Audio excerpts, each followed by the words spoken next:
नमस्कार. श्री स्वामी समर्थ. मी सविता मिटकरी, सविता ब्लॉग, साहित्यकला, लेखन, कविता आणि चारोळीमध्ये आज आपल्या सगळ्यांचं मनापासून स्वागत करते. द परफेक्ट लाईफबद्दल एक छोटीशी कविता आहे आणि कविता झाल्याच्या नंतर एक छोटासा लेख आहे.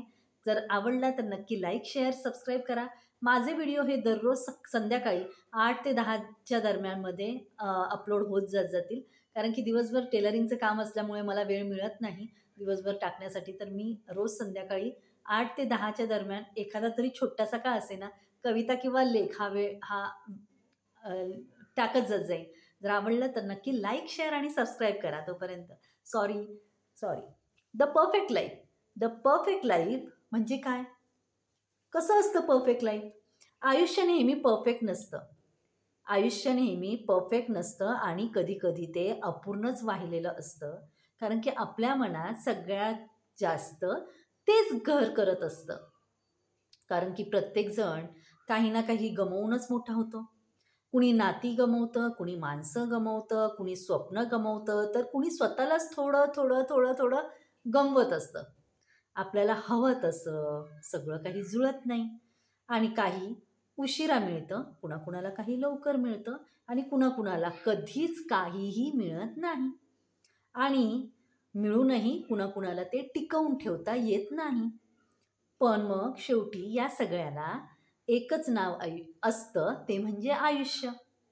ज्यात आनंदही आहे, थकवाही आहे, आशाही आहे आणि दुःखही आहे आणि ती न बोललेली एक वेदनाही आहे, जी प्रत्येक क्षण आपापल्या मनात शांतपणे घेऊन फिरत असते. आयुष्य परफेक्ट नसतं बरं का, आयुष्य परफेक्ट नसतं, पण ते आपल्याला परफेक्ट समज देतं. घडून गेलेल्या गोष्टींना स्वीकारायचं असतं आणि जे आयुष्यातून गेलं आहे ते सोडायचं असतं. म्हणून तर ज्यांनी आपला अपमान केला आहे ते सहन करायचं असतं आणि ज्यांनी आपल्याला प्रेम दिलेलं असतं त्यांना प्रेम भरभरून द्यायचं असतं आणि ते मनापासूनच सगळं व्यक्त व्हायचं असतं. असंच तर आयुष्य असतं, असंच तर आयुष्य असतं. आयुष्य खूप छान असतं. परफेक्ट आपल्याला बनवायचं असतं. आयुष्य सगळ्यांचं काही सेम नसतं आणि सगळ्यांचं काही परफेक्ट नसतं. हा एक छोटीशी कविता होती. आवडली तर नक्की लाईक करा. आता दुसरं, तुमचं आयुष्य आणि तुमचा निर्णय. एक पहिला होता आयुष्य परफेक्ट नसतं ही कविता. आता हे तुमचं आयुष्य, तुमचा निर्णय. आयुष्यात कधीही इतकंही साधं राहू नका. कधी-कधी आपण इतकं शांत, संयमी राहतो, की काही लोकांना असं वाटू लागतं, अरे आपल्या आयुष्याचे निर्णय त्यांनीच घ्यायचे. म्हणजे आपण काहीच बोलायचं नाही. सगळे निर्णय त्यांनीच घ्यायचे. मग मायाळूपणा समजला. आपण जर मायाळूपणाने वागत गेलो, तर त्यांना वाटतं हा कमकुवतपणा आहे त्यांचा आणि संयमाला समजली जाते भीती. आपण जर संयम ठेवला, तर त्यांना वाटतं ही भीती आहे. पण एखाद्या क्षणी जेव्हा आपण स्वतःसाठी उभं राहतोत ना, तेव्हा समोरच्याचा गैरसमजाचा कुलूप मोडून जातं. त्यांना वाटतं, अरे हे काय झालं अचानकच? म्हणूनच स्वतःला विसरून इतकंही नम्र होऊ नका, की आपली किंमत लोकांच्या मर्जीवर अवलंबून राहील. कधीतरी वाटतं, की आपण फक्त चांगलं राहायचं. कुणालाही दुखवायचं नाही, सगळ्यांना समजून घ्यायचं, मनात काय असलं कुणाविषयी तरी गप्प राहायचं, संयम ठेवायचा, शांतता ठेवायची, प्रेमाने वागायचं कुणी कसंही वागलं तरी. पण हे सगळं करता हळूहळू आपण आपलं अस्तित्वच हरवत जातो आणि आपण इतके साधे, शांत आणि संयमी होतो, की आपल्याच आयुष्याचे निर्णय इतर लोकं घेऊ लागतात आणि आपल्याला निर्णयसुद्धा घेता येत नाही. त्यांना वाटतं हा किंवा ही काही बोलत नाही ना, मग ह्याला कशाला विचारायचं? ते आपल्याला ग्राह्य धरलं जात नाहीत. आपल्याला गृहीत धरलं जात नाही. ती लोकं आपल्याला गृहीत धरत नाहीत. कारण की ते आपल्याला विरोध तर करणार नाही. विचारलं तर ते गप्पच बसतात आणि नातं टिकावं आणि माणूस पण राहावं म्हणून ते फॉर्मॅलिटी करतात. पण एक वेळ अशी येते, की जेव्हा गप्प राहायचं सुद्धा म्हटलं, तरी तो आपल्याला मनातून स्वीकारावं लागतं आणि तिथेच आपण असं चुकतो इतकं, की आपण तेव्हा व्यक्त होत नाहीत. कारण की स्वतःचं मत मांडणं, ठाम राहणं हा अहंकार नसतो, तर हा आपला आत्मभान असतो. आयुष्य खूप सुंदर आहे हो. आयुष्य खूप सुंदर आहे, पण ते आपलंच आहे ना. आपलंच आहे. इतरांच्या मर्जीवर, त्यांच्या निर्णयावर आपलं जगणं अवलंबून राहायचं नाही. का म्हणून राहायचं इतरांवर अवलंबून? कधी हो म्हणतानाही नाही म्हणावं लागतं. कधी नाही म्हणताना सुद्धा हो बोलावं लागतं. कारण की सुख, शांतता स्वतःला नाकारून सुद्धा ते कधी-कधी आपल्याला मिळत नाही बरं का.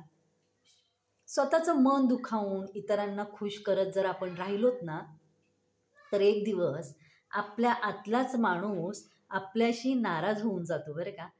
आणि आपल्यालाच त्याचं वाईट वाटतं. त्याची नाराजी काय? कशासाठी त्याची नाराजी?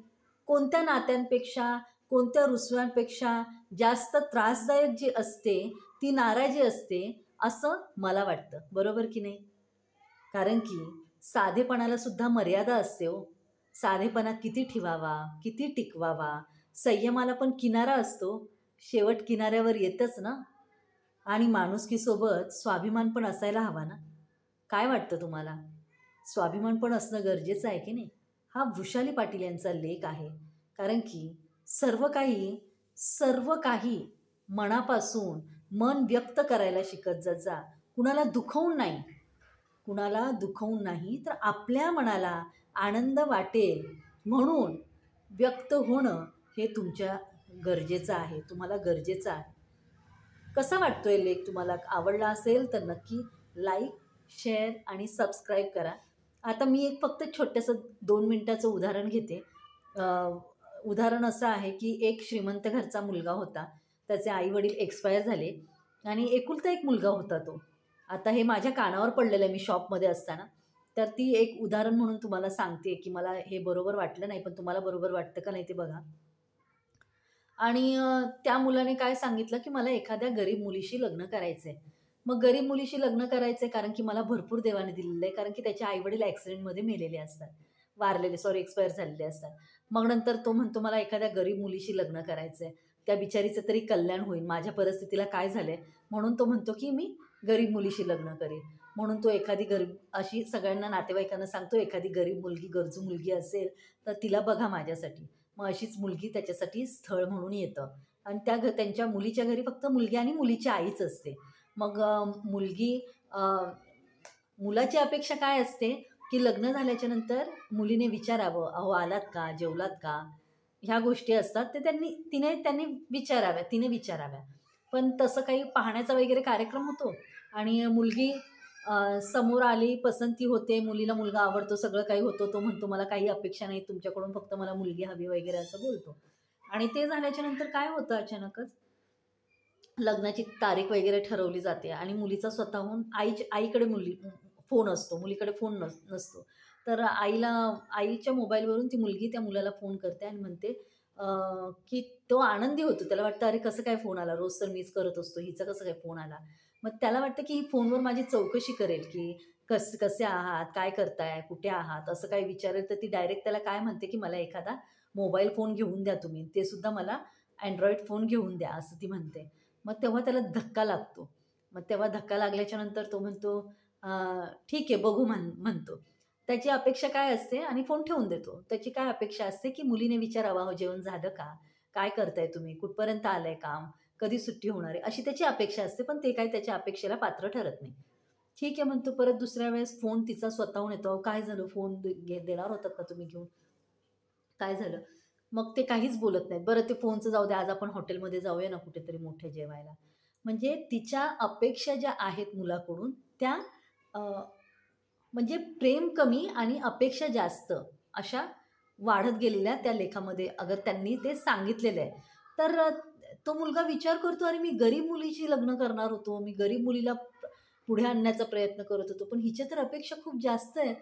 आणि तो विचार करतो रात्रभर आणि सरळ त्या मुलीला नकार देतो आणि मुलीच्या आईला म्हणतो, की "मी तुमच्या मुलीबरोबर लग्न करू शकत नाही." मग मुलीची आई म्हणते, "का बरं? का बरं तुम्ही ऐन टाईमाला असं म्हणता?"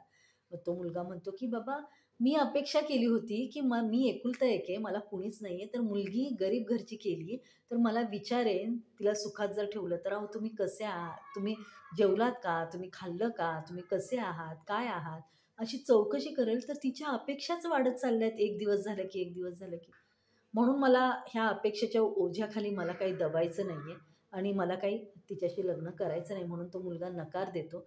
म्हणजे बघा, गरीब मुलींना त्याने प्रयत्न करतो, की तो तिला सगळं काही द्यावं, पण तिने ते अ, मागून नको घ्यायला पाहिजे होतं. तिने प्रेमाने घ्यायला पाहिजे होतं त्याच्याकडून, की त्याला त्याला वाटलं पाहिजे होतं मनातून, की आपण ह्या सगळ्या गोष्टी तिला देऊ मनाने, की ती त्याच्यामध्ये ओढ निर्माण झाली पाहिजे होती. पण ती ओढ फक्त पैशाची त्याच्या नजरेत दिसली त्याला आणि तो तो लग्नाला नकार देतो.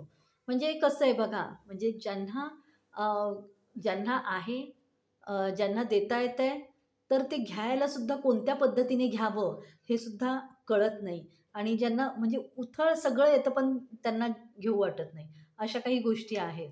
बरं तुम्हाला कसा वाटला माझा आजचा लेख? अ, त्या मुलीला नकार गेला.